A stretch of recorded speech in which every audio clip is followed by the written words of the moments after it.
আদম আলাইহিস সালামের কাছে গিয়া বলবে, ও পয়গম্বর, আমরা তো সবাই আপনার সন্তান, আমরা অতিষ্ঠ হয়ে গেলাম, সহ্য হয় না, আপনি একটু আল্লাহর কাছে বলেন, আল্লাহ বিচার কাজটা যেন একটু শুরু করে। হযরত আদম আলাইহিস সালাম সেই দিন তাদের সামনে যুক্তি তুলে ধরবেন, শুনো, আল্লাহ তাআলা আমাকে জান্নাতের মধ্যে গন্ধম খাইতে মানা করেছিলেন, আমি খাইছিলাম। আমার ভয় হয় আমি আজকে নিজের চিন্তায় অস্থির, নাফসি নাফসি করতে থাকবে আদম আলাইহিস সালাম। আজকের এই দিন আল্লাহ অনেক রাগান্বিত, আল্লাহর সামনে গিয়ে আমি কিছু বলতে পারবো না। তোমরা নূহ আলাইহিস সালামের কাছে যাও। নূহ আলাইহিস সালামের কাছে এসে মানুষেরা যখন বলবে আপনি একটু আল্লাহর কাছে বলেন, আল্লাহ জানি শুধু বিচার কাজটা শুরু করে। নূহ আলাইহিস সালাম বলবেন, আমি পারবো না, আমার তো বড় ভয় হয়, আমি আমার উম্মতের জন্য একটা বদদুয়া করেছিলাম। আল্লাহর নবী নূহ আলাইহিস সালাম বলেছিলেন, ক্বালা নূহুর রাব্বি লা তাযার আলাল আরদি মিনাল কাফিরিনা দাইয়ারা। উনি মুমিনের বিরুদ্ধে বদদুয়া করেন নাই। 950 বছর দাওয়াত দিছে একজন নবী, অল্প কিছু মানুষ ঈমান আনছে আর সবগুলা বেঈমান। তাদের বিরুদ্ধে বলছে, আল্লাহ আপনি দুনিয়ার একটা কাফেরকেও ছেড়ে দিবেন না। লা তাদার আলাল আরদি মিনাল কাফিরিন, এই দুনিয়ার মধ্যে পৃথিবীতে যত কাফের আছে একটারেও ছেড়ে দিবেন না। যদিও কাফের, ওরা তো আমার উম্মত ছিল। আমার আজকে ভয় হয়, নাফসি নাফসি, আমি নিজের চিন্তা করতেছি আমার কি হবে। আজকের এই দিন আল্লাহ অনেক রাগান্বিত, আল্লাহর সামনে কথা বলার মতো সুযোগ আমার নাই। এক কাজ করো, তোমরা হযরত ইব্রাহিম আলাইহিস সালামের কাছে চলে যাও। মানুষেরা ইব্রাহিম আলাইহিস সালামের কাছে আসবে। ইব্রাহিম আলাইহিস সালাম খলিলুল্লাহ, আল্লাহর বন্ধু, কিন্তু কিয়ামতের দিন এই মুসলিম মিল্লাতের পিতা হযরত ইব্রাহিম আলাইহিস সালাম কেমন চিন্তিত থাকবে। মানুষেরা গিয়া বলবে ইব্রাহিম আলাইহিস সালামের কাছে যে আপনি তো মুসলিম মিল্লাতের পিতা, আল্লাহ তাআলার খলিল আপনি, আল্লাহ রাব্বুল আলামিন আপনার দোয়া কবুল করেছেন, এই জামানার নবী আসছেন, আপনি একটু আল্লাহর কাছে বলেন, আল্লাহ জানি আজকের দিনের বিচার কাজ শুরু করে দেয়। উনি বলবেন, না আমার দ্বারা সম্ভব না, ওজর পেশ করে বলবেন মুসা আলাইহিস সালামের কাছে যাও। মানুষেরা গিয়া মুসা আলাইহিস সালামকে বলবে, আপনি তো কালিমুল্লাহ, আপনি তো তুর পর্বতে আল্লাহর সাথে অনেকবার কথা বলছেন, যেহেতু আল্লাহর সাথে আপনার সরাসরি কথা হয়েছে অনেকবার, আপনি জলিলুল কদর নবী, আল্লাহ তাআলা আপনাকে কত মুজিজা দান করেছে, আপনি একটু আল্লাহর কাছে বলেন, আল্লাহ জানি বিচার শুরু করে। বিচারের পরে ঠিকানা যা হয় হোক, আপনি একটু বিচার শুরু করতে বলেন। মুসা আলাইহিস সালাম বলবেন, না আমি পারবো না, চইলা যাও ঈসা আলাইহিস সালামের কাছে। মানুষেরা ঈসা আলাইহিস সালামের কাছে এসে বলবে, আপনি তো রূহুল্লাহ, আপনি তো আল্লাহ তাআলার কেমন কুদরতের, আল্লাহ রাব্বুল আলামিন বাবা বিহীন, সরাসরি আপনাকে আল্লাহ তাআলা আপনার মায়ের গর্ভে পাঠায়া দিয়েছেন, আপনি একটু আল্লাহর কাছে সুপারিশ করেন। ঈসা আলাইহিস সালাম অপারগতা প্রকাশ করে বলবেন, শোনো, আজকের এই কঠিন দিন আল্লাহ গুসা হয়ে আছে, আজকের এই দিনে আল্লাহর সামনে কথা বলার সাহস কারো নাই, কিন্তু একজন ব্যক্তি কথা বলতে পারবে, তিনি হলেন মুহাম্মাদুর রাসূলুল্লাহ। যারা মুমিন মুত্তাকি, এদের উপরে কিয়ামত সংগঠিত হবে না। মুমিনদেরকে ওই প্রথম সিংহায় ফুৎকারের আগেই আল্লাহ রাব্বুল আলামিন ছোটখাটো রোগ বালাই দিয়ে দুনিয়া থেকে নিয়ে যাবে। এইবার সিংহায় ফুৎকারের সময় হবে, এখনো ইসরাফিল আলাইহিস সালাম তার সিংহা মুখের মধ্যে নিয়ে আল্লাহর দিকে তাকায় আছে। হাদিসের মধ্যে আসছে, ইসরাফিল আলাইহিস সালাম চোখের পলকও ফালান না, অপেক্ষায় আছেন, যদি চোখের পলক ফালাই আদেশ মানতে যদি দেরি হয়ে যায়, তার মানে উনি অপেক্ষায় আছেন আল্লাহ আদেশ করবে, এই চিন্তায় চোখের পলকও তিনি ফালান না, মুখে সিংহা নিয়ে তৈয়ার, আল্লাহ আদেশ করবে আর সিংহায় ফুৎকার দিয়ে দিবে। প্রথম ফুৎকার যখন দেওয়া হবে, দুনিয়ার মানুষ যে যার কাজে ব্যস্ত থাকবে। নবী আমার বলেন, কিছু মানুষ বাজারে বেচা কেনা করবে, কাপড় ভাঁজ করবে, টাকা দিতে থাকবে। কিছু মানুষ খাবার রান্না করে খাবার নেওয়ার জন্য হাতে তুলবে, আবার কিছু মানুষ রান্না করার জন্য প্রস্তুত হতে থাকবে, ব্যস্ত থাকবে মানুষেরা। কিছু মানুষ উটকে পানি খাওয়ানোর জন্য তৈরি থাকবে। ইতিমধ্যে একটা আওয়াজ, যেটা শুধু আওয়াজ নয়, এই আওয়াজে তারা ভীত বিহ্বল হয়ে যাবে, ভয় পেয়ে যাবে। আওয়াজ ক্রমশ বাড়তে থাকবে। আল্লাহ রাব্বুল আলামিন ইসরাফিল আলাইহিস সালামকে দিয়ে এই সিঙ্গার ফুৎকারের আদেশ দিবেন। আওয়াজটা এমন আওয়াজ হবে, আল্লাহ তাআলা বলেন, ফাসাইকা মান ফিস সামাওয়াতি ওয়া মান ফিল আরদ ইল্লা মান শাআল্লাহ। সব কিছু মৃত্যু মুখে পতিত হয়ে যাবে, ধ্বংস হয়ে যাবে। হাদিসের মধ্যে আসছে, নবী বলেন, এই প্রথম ফুৎকারের দ্বারা আসমান ভেঙে পড়বে, পাহাড়গুলা ধ্বংস হয়ে যাবে, একেবারে মানুষেরা সব মারা যাবে।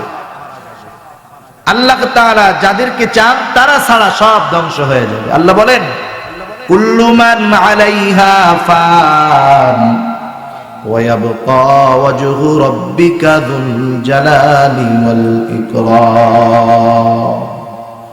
আল্লাহ রাব্বুল আলামিন ছাড়া বাকি সব কিছু ধ্বংস হয়ে যাবে, ফান হয়ে যাবে। এবার দ্বিতীয় আর একটা সিংহায় ফুৎকার দিবে ইসরাফিল আলাইহিস সালাম। কখন দিবে? নবী বলেন 40 বার। সাহাবারা জিজ্ঞাসা করতেছে 40 দিন পর? নবী বলেন, না, 40 মাস পর না, 40 বছর পর না। আল্লাহ তাআলাই মূলত ভালো জানেন দ্বিতীয় সিংহায় ফুৎকার কখন হবে। আল্লাহ বলেন, সুম্মা নুফিখা ফীহি উখরা ফাইদা হুম কিয়ামুন ইয়ানদুরুন। মধ্যবর্তী একটা সময় তো থাকবে, সেই বিষয়টা আমার বলার নাই। আমার বিষয় হলো কিয়ামতের আলামত এবং কিয়ামতের ময়দানের বিভীষিকা কি হবে, এটা হলো মূল বিষয় আমার বলার। মানুষ তো কবরে অবস্থান করবে দীর্ঘ একটা কাল। দ্বিতীয় সিংহায় ফুৎকার যখন দেওয়া হবে, আল্লাহ তাআলা বলেন, সুম্মা নুফিখা ফীহি উখরা ফাইদা হুম কিয়ামুন ইয়ানদুরুন। তারা দাঁড়ায় যাবে, তাকায় থাকবে, কি হলো রে এটা? আল্লাহ রাব্বুল আলামিনের নবী যখন এই কিয়ামতের কথা কাফেরদের সামনে বলতেন, কাফেররা বলতো, ওয়া ইয়াকুলুনা মাতা হাযাল ওয়া'দু ইন কুনতুম সাদিকিন। কখন তোমাদের কিয়ামত হবে বলো, তোমরা যদি সত্যবাদী হও। আল্লাহ বলেন, অপেক্ষা করতে থাকো। মা ইয়ানজুরুনা ইল্লা সাইহাতান ওয়াহিদাতান তাখুযুহুম ওয়া হুম ইয়াখিসিমুন। অপেক্ষা করো, অপেক্ষমান থাকতে থাকো। একটা সময়, সেই সময় চলে আসবে যখন কি হবে? আল্লাহ রাব্বুল আলামিনের পক্ষ থেকে আদেশ হবে, দ্বিতীয় ফুৎকার দিবে। অনুফিখা ফিস-সূর ফাইদা হুম মিনাল আজদাথি ইলা রাব্বিহিম ইয়ানসিলুন। ক্বালু ইয়া ওয়াইলানা মান বা'আসানা মিন মারকাদিনা হাযা মা ওয়া'আদার রাহমান ওয়া সাদাকাল মুরসালুন। আল্লাহ তাআলা বলেন, দ্বিতীয় ফুৎকার যখন দেওয়া হবে, মানুষেরা পুনরায় কবর থেকে উঠে যাবে। কারণ কবরের মধ্যে মানুষের পুরা দেহ পচে যেতে পারে, শুধুমাত্র মেরুদণ্ডের হাড়টা পচা বাকি থাকবে। আল্লাহ যদি চান ওই অবস্থা থেকে মানুষকে তুলতে পারেন, এটা স্বাভাবিক ব্যাপার। কারণ যেই আল্লাহ অস্তিত্ববিহীন অবস্থা থেকে অস্তিত্ব দিতে পারেন, সেই আল্লাহ সেই অস্তিত্ব দেওয়া জিনিসটাকে ধ্বংস করে পুনরায় আবার সৃষ্টি করার ক্ষমতা রাখেন। এখন এরা কবর থেকে উঠবে, এরা বলবে, ইয়া ওয়াইলানা মান বা'আসানা। হায় রে হায়, আমাদেরকে ঘুম থেকে জাগাইলো কে? রাসূলুল্লাহ সাল্লাল্লাহু আলাইহি ওয়াসাল্লাম থেকে অনেকগুলা বর্ণনা মুফাসসিরিনে কেরাম বর্ণনা করেছেন। একটা বর্ণনা এরকম যে কবরের মধ্যে আযাব ঠিকই হবে, কিন্তু কিয়ামতের দিন ওই সিংহায় ফুৎকার দেওয়ার পরে তাদের অবস্থা এমন হয়ে যাবে, কবরে যে আযাব হইতেছিল সেটা তারা ভুলেই যাবে।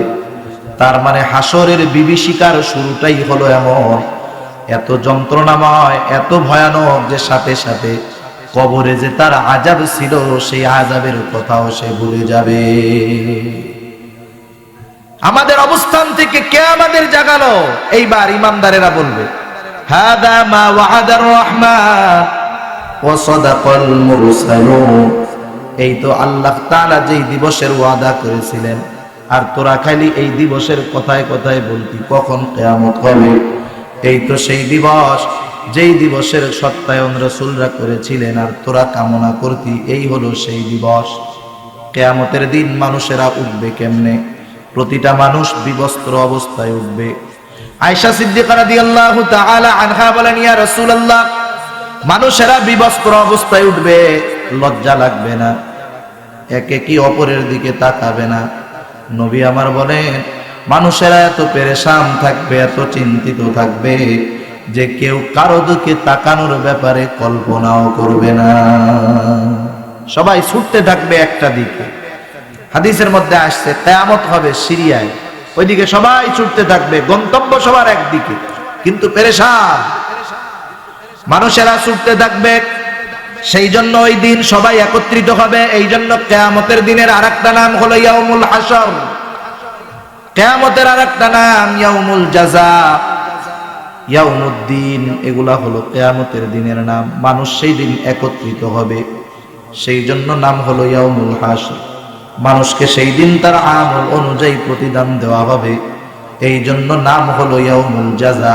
মানুষেরা ছুটতে থাকবে, অবস্থান করবে, কিন্তু সেই দিন আল্লাহ তাআলা বিচার কাজ শুরু করবে না। দুনিয়া যখন ধ্বংস হয়ে যাবে, আল্লাহ রাব্বুল আলামিন তার কহ্হার সূরাতে বলবেন, লিমানিল মুলকুল ইয়াউম, আজকের এই দিন কার? কোথায় দুনিয়ার রাজা বাদশারা? কোথায় দুনিয়ার প্রভাব প্রতিপত্তিশালীরা? কেউ তো নাই, কথা বলতে পারবে না কেউ। আল্লাহই বলবেন, লিল্লাহিল ওয়াহিদিল কাহ্হার, আজকের এই দিন মহাপরাক্রমশালী আল্লাহ রাব্বুল আলামিনের জন্য। আল্লাহ গোসা থাকবেন। হাসরের ময়দানে মানুষেরা অতিষ্ঠ হয়ে যাবে। সম্ভবত মুসলিম শরীফের বর্ণনা, নবী বলেন সূর্যটা একেবারে নিকটে চলে আসবে। এমনিই তো হাজার হাজার কোটি মাইল দূরে সূর্য। কিছুদিন বৃষ্টি যদি না হয়, নরম মাটিগুলা শক্ত হয়ে লোহার মতো হয়ে যায়। বেশি গরমের দিন ওই শক্ত মাটির উপরে পা দেওয়া যায় না, পা পুড়ে যায়। মরুভূমির দেশে যারা বালু, এত গরম হয় পা খালি পায়ে হাঁটলে ফুসকা পড়ে যায়। আর সূর্যটা কাছে থাকবে। বিজ্ঞান বলতেছে সূর্যের যেই দিকটাতে গরম বেশি সেই দিকটা উপরে, নিচের দিকে না। সেই দিকটা উপরের দিকে। যেটা শীতল বেশি সেটা পৃথিবীবাসীর দিকে। ডাইরেক্ট সূর্যের আলোটা দুনিয়ার মধ্যে আসে না। সূর্যের আলো দুনিয়ায় আসার আগে আল্লাহ অনেকগুলা ছাঁকনি দিয়া সূর্যের আলোর ময়লাগুলা, ক্ষতিকারক রশ্মিগুলা পরিষ্কার করে দুনিয়ার মধ্যে যেই আলোটা আল্লাহ পাঠান, এটা বান্দার জন্য ক্ষতিকারক নয়। এই সূর্যের আলো বান্দার জন্য ভিটামিন ডি হিসাবে কাজ করে। সুবহানাল্লাহ। সেই ভিটামিন ডি, গরমের দিন কি গরম, খালি পায়ে চলা যায় না। কিয়ামতের ময়দানে সূর্য যখন তার গরম দিকটা কিয়ামতবাসীর দিকে দিবে, তখন কি হবে অবস্থা? জমিনটা তামার মতো হয়ে যাবে। মানুষ তার অন্যায় অনুযায়ী ঘামের মধ্যে হাবুডুবু খেতে থাকবে। এই অবস্থায় মানুষেরা একে অপররে বলবে, হায় রে, বিচার কাজটা শুরু হইলেই তো ভালো হইতো, এরপরে জাহান্নাম অথবা জান্নাতে যাই সেটা পরের চিন্তা। মানুষের একটা অভ্যাস হলো, মানুষ যখন যেই বিপদের মধ্যে থাকে মনে করে এটাই আমার জন্য বড় বিপদ, সামনেরটা পরে চিন্তা করে। মানুষেরা বলা বলি করবে, হায় রে, বিচার তো আল্লাহ শুরু করে না, বিচার করার পরে ফয়সালা যা হতো হতো, এত কষ্ট তো আর সহ্য হয় না, বিচার কাজ শুরু করবে কেমনে? এইবার কিছু মানুষ বলবে, চলো আমরা আমাদের পিতা আদম আলাইহিস সালামের কাছে গিয়া বলি, আল্লাহর কাছে সুপারিশ করে উনি জানি বিচার কাজটা শুরু করায়। কিছু লোক বলবে, হ্যাঁ চলো। এইবার তারা হযরত আদম আলাইহিস সালামের কাছে যাবে। আদম আলাইহিস সালামের কাছে গিয়া বলবে, ও পয়গম্বর, আমরা তো সবাই আপনার সন্তান, আমরা অতিষ্ঠ হয়ে গেলাম, সহ্য হয় না, আপনি একটু আল্লাহর কাছে বলেন, আল্লাহ বিচার কাজটা যেন একটু শুরু করে। হযরত আদম আলাইহিস সালাম সেই দিন তাদের সামনে যুক্তি তুলে ধরবেন, শুনো, আল্লাহ তাআলা আমাকে জান্নাতের মধ্যে গন্ধম খাইতে মানা করেছিলেন, আমি খাইছিলাম। আমার ভয় হয় আমি আজকে নিজের চিন্তায় অস্থির, নাফসি নাফসি করতে থাকবে আদম আলাইহিস সালাম। আজকের এই দিন আল্লাহ অনেক রাগান্বিত, আল্লাহর সামনে গিয়ে আমি কিছু বলতে পারবো না। বলেন গন্ধম যে খাইছে আল্লাহ মাফ করে দিছে না? এরপরেও দেখেন একজন পয়গম্বর, তারা হলেন মাসুম, তাদের সব গুনাহ মাফ। কেমন রাগান্বিত থাকবেন আল্লাহ, যে সেই দিন হযরত আদম আলাইহিস সালাম বলবে না, এই কাজ আমি পারবো না। তোমরা নূহ আলাইহিস সালামের কাছে যাও। নূহ আলাইহিস সালামের কাছে এসে মানুষেরা যখন বলবে আপনি একটু আল্লাহর কাছে বলেন, আল্লাহ জানি শুধু বিচার কাজটা শুরু করে। নূহ আলাইহিস সালাম বলবেন আমি পারবো না, আমার তো বড় ভয় হয়। আমি আমার উম্মতের জন্য একটা বদদুয়া করেছিলাম। আল্লাহর নবী নূহ আলাইহিস সালাম বলেছিলেন, ক্বালা নূহুর রাব্বি লা তাযার আলাল আরদি মিনাল কাফিরিনা দাইয়ারা। উনি মুমিনের বিরুদ্ধে বদদুয়া করেন নাই। 950 বছর দাওয়াত দিছে একজন নবী, অল্প কিছু মানুষ ঈমান আনছে আর সবগুলা বেঈমান। তাদের বিরুদ্ধে বলছে আল্লাহ আপনি দুনিয়ার একটা কাফেরকেও ছেড়ে দিবেন না। লা তাদার আলাল আরদি মিনাল কাফিরিন, এই দুনিয়ার মধ্যে পৃথিবীতে যত কাফের আছে একটারেও ছেড়ে দিবেন না। যদিও কাফের, ওরা তো আমার উম্মত ছিল। আমার আজকে ভয় হয়, নফসি নফসি, আমি নিজের চিন্তা করতেছি আমার কি হবে। আজকের এই দিন আল্লাহ অনেক রাগান্বিত, আল্লাহর সামনে কথা বলার মতো সুযোগ আমার নাই। এক কাজ করো, তোমরা হযরত ইব্রাহিম আলাইহিস সালামের কাছে চলে যাও। মানুষেরা ইব্রাহিম আলাইহিস সালামের কাছে আসবে। ইব্রাহিম আলাইহিস সালাম খলিলুল্লাহ, আল্লাহর বন্ধু, কিন্তু কিয়ামতের দিন এই মুসলিম মিল্লাতের পিতা হযরত ইব্রাহিম আলাইহিস সালাম কেমন চিন্তিত থাকবে। মানুষেরা গিয়া বলবে ইব্রাহিম আলাইহিস সালামের কাছে যে আপনি তো মুসলিম মিল্লাতের পিতা, আল্লাহ তাআলার খলিল আপনি, আল্লাহ রাব্বুল আলামিন আপনার দোয়া কবুল করেছেন, এই জামানার নবী আসছেন, আপনি একটু আল্লাহর কাছে বলেন আল্লাহ জানি আজকের দিনের বিচার কাজ শুরু করে দেয়। উনি বলবেন না, আমার দ্বারা সম্ভব না। ওজর পেশ করে বলবেন মুসা আলাইহিস সালামের কাছে যাও।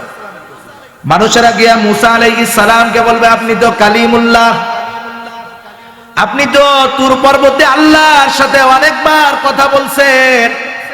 যেহেতু আল্লাহর সাথে আপনার সরাসরি কথা হয়েছে অনেকবার, আপনি জলিলুল কদর নবী, আল্লাহ তাআলা আপনাকে কত মুজিজা দান করেছে। আপনি একটু আল্লাহর কাছে বলেন আল্লাহ জানি বিচার শুরু করে।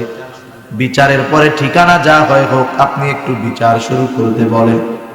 মুসা আলাইহিস সালাম বলবেন না, আমি পারবো না। চইলা যাও ঈসা আলাইহিস সালামের কাছে।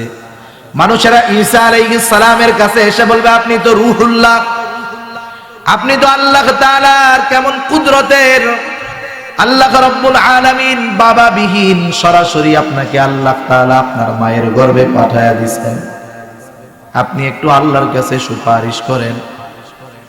ঈসা আলাইহিস সালাম অপারগতা প্রকাশ করে বলবেন শোনো, আজকের এই কঠিন দিন আল্লাহ গুসা হয়ে আছে।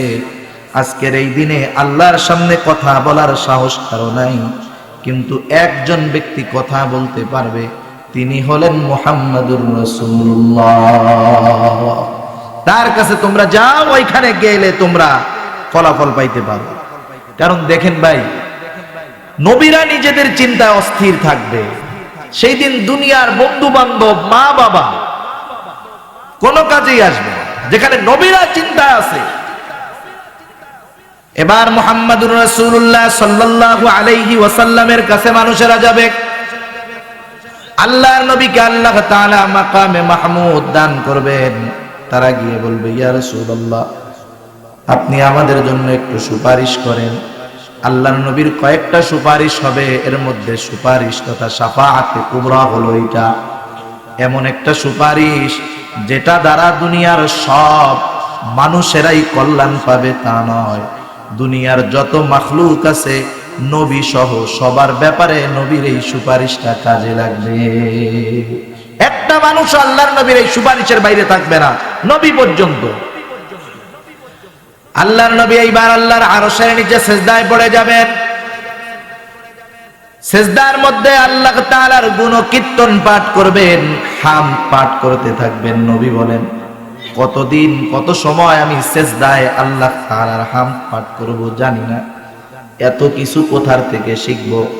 নবী আমার বলেন আল্লাহ তাআলাই আমার জবানের মধ্যে ঢেলে দিবেন কি হামদ পাঠ করতে হবে। একটা সময় আল্লাহর নবীকে আল্লাহ তাআলা বলবেন, হাবিব আপনি মাথা উঠান, আপনি যা সুপারিশ করবেন আমি আল্লাহ আপনার সব সুপারিশ কবুল করব।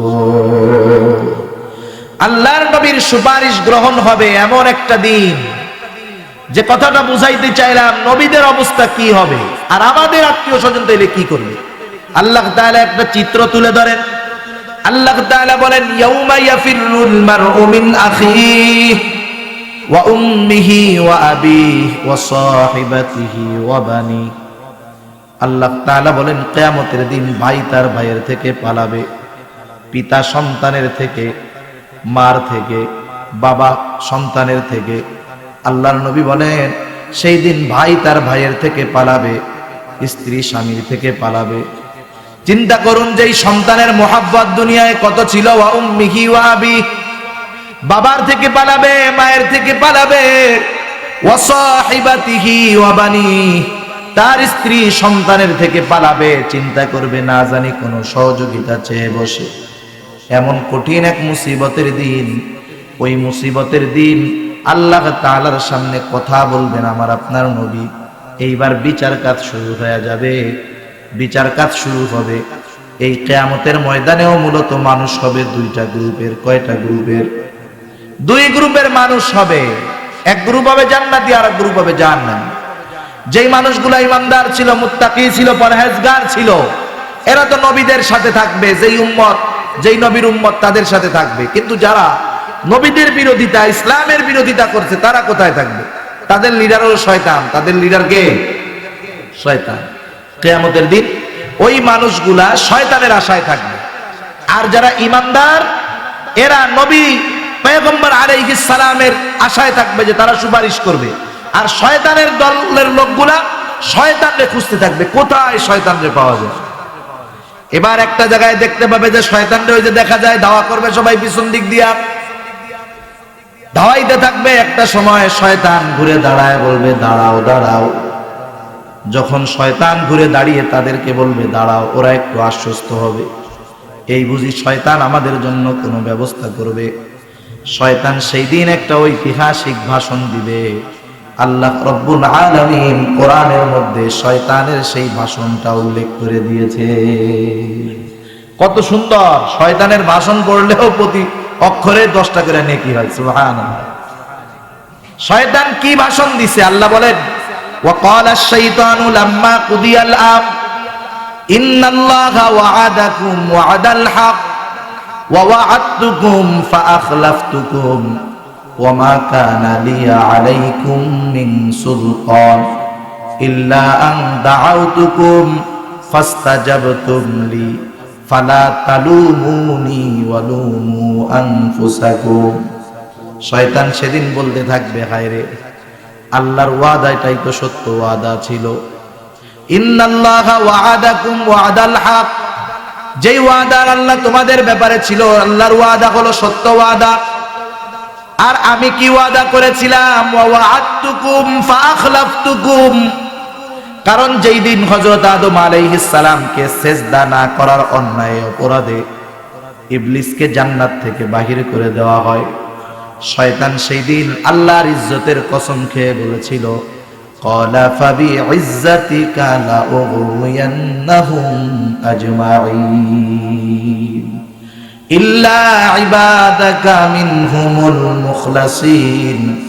আল্লাহর ইজ্জতের কসম খেয়ে শয়তান বলেছিল, আল্লাহ আপনার ইজ্জতের কসম, আমি এই মানুষগুলাকে পথভ্রষ্ট করে ফেলব, শুধুমাত্র নেককার সালেহীন বান্দা ছাড়া এদের সবগুলাকে আমি পথভ্রষ্ট করে ফেলবো, এই ওয়াদা আমি করেছিলাম।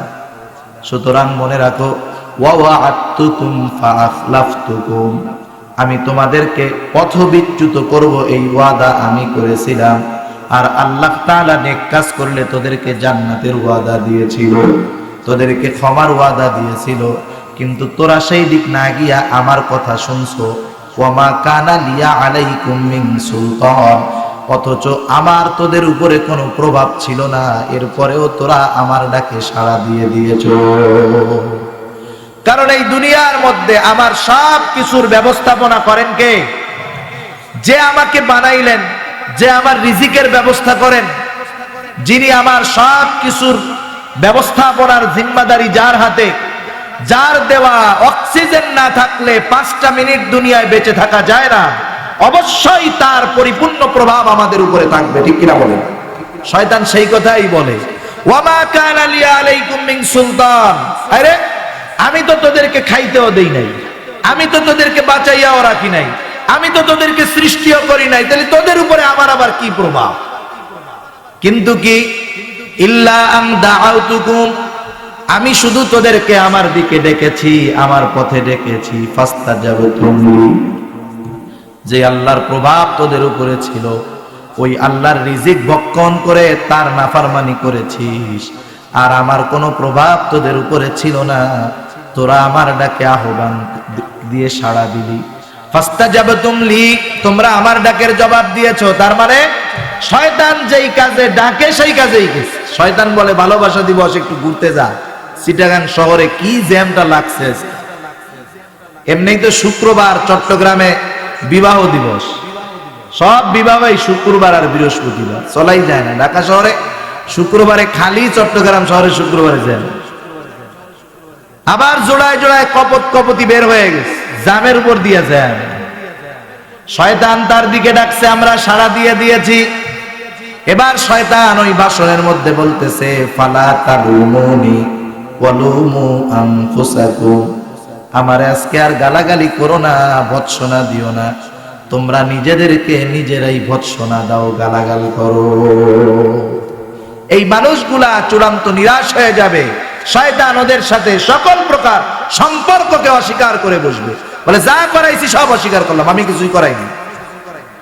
এই মানুষগুলার অবস্থা তো আরো খারাপ হয়ে যাবে। যে কথার থেকে গেলাম, এইবার আল্লাহর নবীর সুপারিশে বিচার কাজ শুরু হয়ে যাবে। মানুষের কয়েকটা অবস্থা হবে বড়ই কঠিন। কঠিনগুলার একটা অবস্থা হবে আমলনামা দেওয়ার সময় নিস্তব্ধ নীরবতা বিরাজ করবে। না জানি কার হাতে, ডান হাতে কিতাব আসে আর কার বাম হাতে আসে। যাদের ডান হাতে আসবে ওরা তো খুশি যে কমপক্ষে ডান হাতে পাওয়ার দ্বারা এই বিষয়টা নিশ্চিত হলো যে চিরস্থায়ী জাহান্নামে থাকতে হবে না, হিসাবের পরে জান্নাতে যাব আযাব খাইয়া হলেও, কিন্তু ডান হাতে আসার দ্বারা এই নিশ্চয়তা পেলাম যে চিরস্থায়ী জাহান্নামে থাকতে হবে। আবার আর এক গ্রুপের বাম হাতে যাবে মুনাফিক, বেঈমান।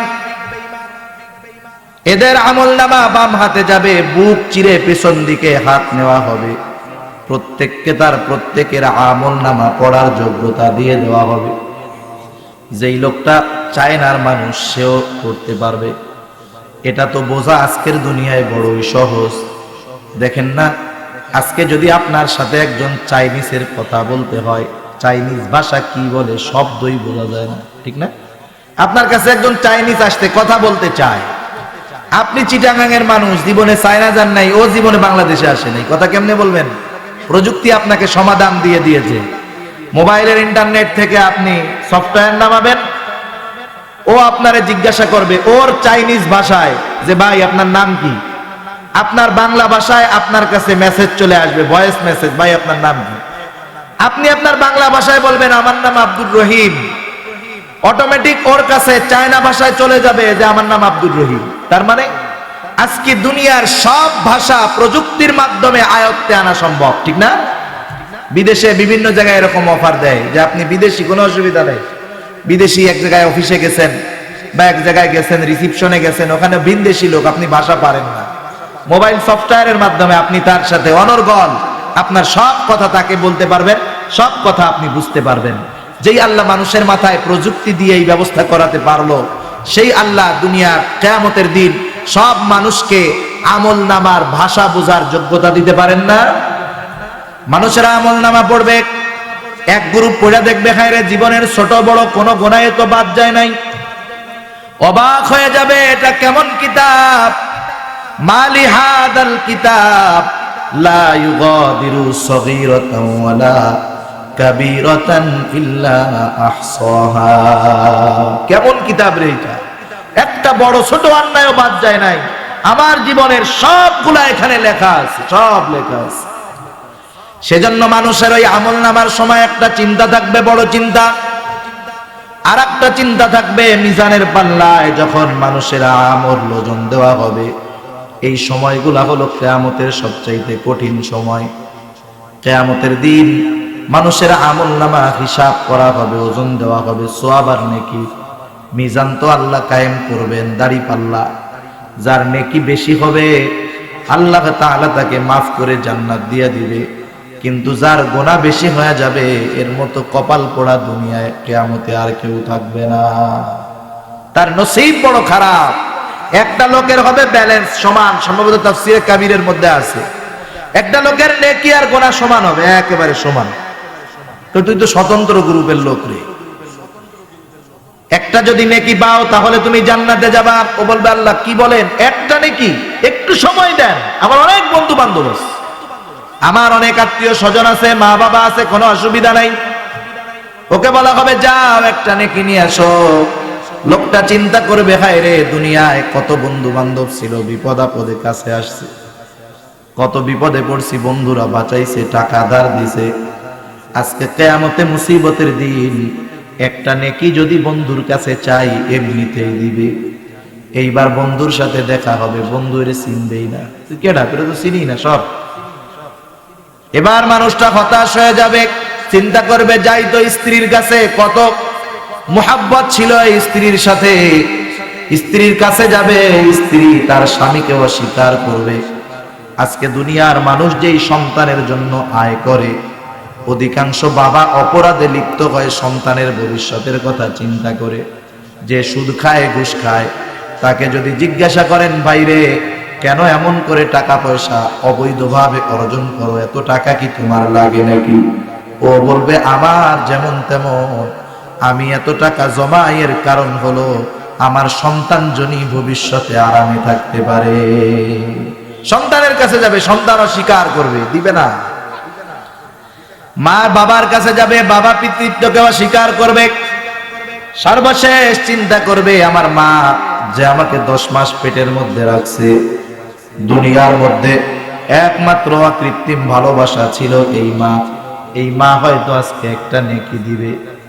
কিন্তু যখন মায়ের কাছে যাবে, মা বলবে শোনো, দুনিয়ায় আমার সন্তান ছিল ঠিক, তুমি যে আমার সেই সন্তান আমার সেটা মনে নাই। সেই জন্য কিয়ামতে কেউ আপন থাকবে না, ওইখানে আমার সম্পদ আমার নিজেকে গুছায় নিয়ে যাইতে হবে, ঠিক কিনা বলেন? এজন্য আল্লাহ বলেন আল তানজুর নাফসুম মা কদ্দামাত লিগাদ। তুমি খালি দুনিয়ার ব্যাংক ব্যালেন্সের দিকে নজর দাও, কয়দিন পর পর খালি হিসাব করো না, কয় টাকা ব্যাংকে হইছে, কয় লাখ টাকা হইলো, এই হিসাব করো না। ওয়াল তানজুর নাফসুম মা কদ্দামাত লিগাদ, তুমি তোমার নিজের দিকে নজর দাও, যে ওই কিয়ামতে তোমাকে যেই সম্পদ বাঁচাতে পারবে, সেই কিয়ামতে বাঁচার জন্য কত নেক আমল পাঠাইছে।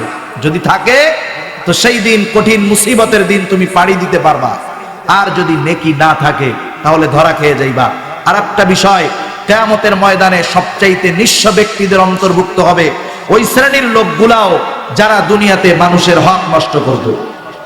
সর্বশেষ হাদিসটা বলে আলোচনা শেষ করব। নবী আমার বলেন, একদিন সাহাবাদেরকে বলতেছেন তোমরা কি জানো কিয়ামতের ময়দানে সবচাইতে নিঃস্ব ব্যক্তিটা কে হবে? সাহাবারা বলেন আল্লাহ এবং তার রাসূল ভালো জানে। আল্লাহর নবী বলেন শোনো, কিয়ামতের ময়দানে একটা লোক পাহাড় পরিমাণ নেক নিয়ে আল্লাহর সামনে উপস্থিত হবে। লোকটা নেকির পাহাড় দেখে মনে করবে তার জান্নাতে যাওয়া কে ঠেকায়। আল্লাহ তাআলার অনুমতির জন্য অপেক্ষমান থাকবে। আল্লাহ তাআলা তাকে জান্নাতে যাওয়ার অনুমতি দেওয়ার পূর্বে ওই লোকটার ব্যাপারে কিছু লোক অভিযোগ দায়ের করবে। আয়েশা বলবে আল্লাহ, এই লোকটা আমার প্রতিবেশী ছিল, কিন্তু এর ক্ষমতা ছিল এই জন্য আমার কিছু জমি জোর কইরা দখল করছে। আল্লাহ তাআলা তাকে বলবে অভিযোগ সত্য নাকি? কিয়ামতে মিথ্যা বলার উপায় আছে? কারণ কিয়ামতে হাত পা চোখ কান চামড়া এগুলা সাক্ষী দিবে। কিয়ামত এমন একদিন, একটা মানুষ আল্লাহ তাআলার তার সামনে আমল নামা, গুনার আমল নামা তার পেশ হয়ে যাবে, তোর এই গুনাহ আছে, বলবে না আমি বিশ্বাস করি না। তাহলে কি করতে হবে? বলে গোনা যাদের দিয়া করাইছি তাদের সাক্ষী লাগবে। আল্লাহ তাআলা এবার আদেশ করবেন, ওর হাত বলবে আল্লাহ এই গুনাহ করছে, ওর চোখ বলবে এই গুনাহ করছে, ওর কান বলবে এই গুনাহ করছে। এভাবে তার অঙ্গ প্রত্যঙ্গ আল্লাহর কাছে তার গুনার ব্যাপারে সাক্ষী দিতে থাকবে, মিথ্যা বলার কোনো উপায় নাই। এইবার আল্লাহ তাআলা বলবে দাও, ওই লোকটার হকগুলা মিটায় দাও। ওই লোকটা এবার বলবে আল্লাহ এ তো দুনিয়া না, দুনিয়া হলে হক আদায় করে দিতাম। এ তো কিয়ামতের ময়দান, টাকাও নাই, এখানে সম্পদও নাই। দুনিয়ায় জোরপূর্বক যদি সম্পদ নিয়ে থাকি, এখানে থাকলে তো দিতাম। আল্লাহ তাআলার কাছে এইবার ওই অভিযোগকারী লোকটা বলবে আল্লাহ এ তো দুনিয়া না, দুনিয়ায় আমার টাকার দরকার ছিল, জমির দরকার ছিল, সেইগুলা তো ও জোরপূর্বক নিয়েছিল। আল্লাহ আজকের এই দিনে আমার নেকি দরকার, ওর কাছ থেকে নেকির মাধ্যমে আমার দুনিয়ার হক আদায় করে দেয়। এইবার নেকি দিয়া ওর হক আদায় করা হবে। যেমন মনে করেন আপনি একটা লোকের কাছে 10 লক্ষ টাকা পান। অনেক সময় অনেক মানুষ আছে তার স্থাবর সম্পত্তি অনেক, জমি অনেক, নগদ টাকা কম, এমন লোক আছে না? ও আপনার 10 লক্ষ টাকা দিতে পারে না। 2-4 বছর যাওয়ার পরে আপনি বললেন শোন তুই আমার টাকা 1 মাসের মধ্যে দিবি, আর নাইলে বড়দিঘির পাড়ের বাজারের সংলগ্ন যেই দোকানটা আছে ওই জমির দাম 10 লক্ষ টাকা হয়, জমিটা আমারে দিবি। সালিশ বিচার হলো, মানুষেরা বললো হ্যাঁ কথা তো ঠিক, তুমি ওর টাকা দিতে পারতেছো না, তাহলে এই জমি দিয়া তুমি ওর টাকাটা শোধ করে দাও। দুনিয়ার হক নষ্ট করা হয়েছে, কিয়ামতে ওই হক আদায় করতে হবে নেকি দিয়া। কি দিয়া বলেন? নেকি দিয়া। এবার ওই লোকটা একের পর এক মানুষকে নেক দিতে থাকবে, কিন্তু যেই লোকটা বান্দার হক নষ্ট করার অভ্যাস, এ 1-2 জনের করে না, বরং অনেক জনের হক নষ্ট করে, ঠিক কিনা?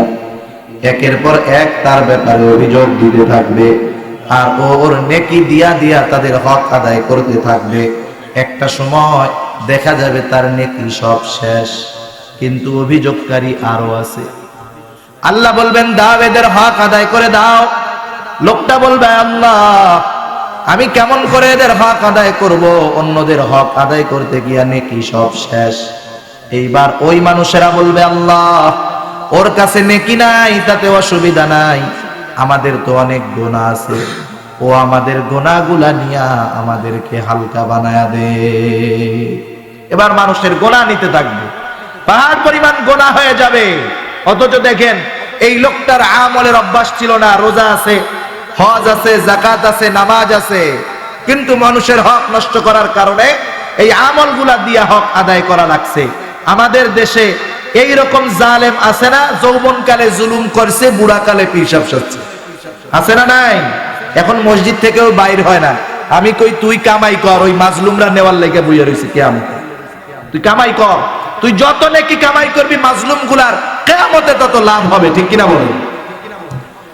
আল্লাহর নবী বলেন কিয়ামতের দিন ওই লোকটার মতো নিঃস্ব লোক আর কেউ থাকবে না।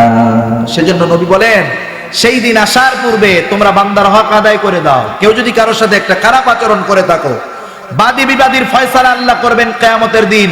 ওই দিন আসার আগে কেউ যদি অন্যায়ভাবে কথার দ্বারাও কাউকে একটা কষ্ট দিয়ে থাকো, মাপ চেয়ে নাও, নাইলে সেই দিন এই খারাপ বা কষ্টদায়ক কথাটার বিনিময়ে তোমাকে সওয়াব দ্বারা পরিশোধ করতে হবে। সেজন্য আমরা সর্ব অবস্থায় কমপক্ষে আমার ব্যক্তিগত কিয়ামত শুরু হওয়ার জন্য তৈয়ার থাকব। তার মানে বেশি বেশি মরার কথা স্মরণ করব। আল্লাহর নবী সেজন্য বলেন আকসিরু যিকরাহা দিবিল্লাযাত, ইয়ানি আল মাউত, যে তোমরা বেশি বেশি ওই জিনিসের স্মরণ করো যেটা সকল স্বাদকে বিনষ্ট করে দেয়, সকল আনন্দকে মুহূর্তের ভিতরে বেদনায় পরিণত করে দেয়, সকল সুন্দরকে মুহূর্তের ভিতরে অসুন্দরে পরিণত করে দেয়। এই বিষয়ের নাম হলো মাউত। কারণ মাউত একটা মৃত্যু মুহূর্তের ভিতরে একটা এলাকার চেহারা পরিবর্তন করে দিতে পারে, ঠিক কিনা বলে? এই জিনিসের বেশি বেশি যদি স্মরণ করি তাহলে কিয়ামতের প্রস্তুতি আমাদের প্রত্যেকের মধ্যে থাকবে। আমার আপনার জন্য কিয়ামত কঠিন হবে না। কারণ নবী আমার এক হাদিসের মধ্যে বলেন যে নেককার মুমিন মুত্তাকি যারা, এদের জন্য কিয়ামতেও কষ্ট নাই।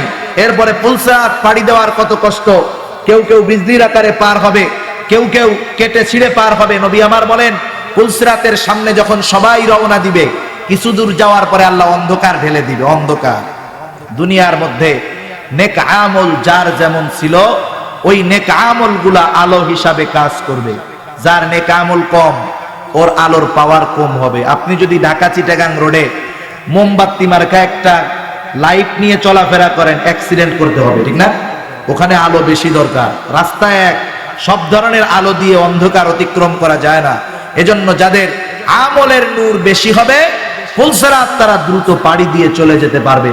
সেজন্য আমাকে আপনাকে আখিরাতের প্রস্তুতি সব সময় রাখতে হবে। এর জন্য অন্যতম মাধ্যম হলো বেশি বেশি মৃত্যুর স্মরণ করা।